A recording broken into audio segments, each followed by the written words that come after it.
tin can collector ako mga mi. And last holidays, hinahanap ko tong light-up house ng Marks and Spencer. I was surprised na may makikita pa ako. Kasi I've been to many branches and even checking it on M&S official websites. Pero puro out of stock na mga mi.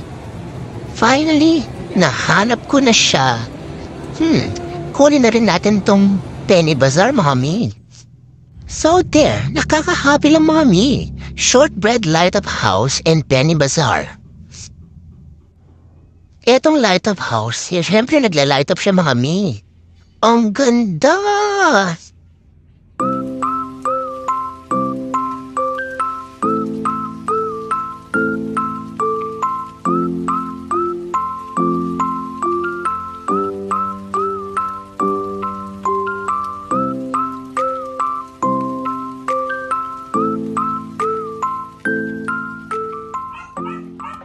Ito pa, ibang mga tin cans na nakolek ko last Christmas, mga mi.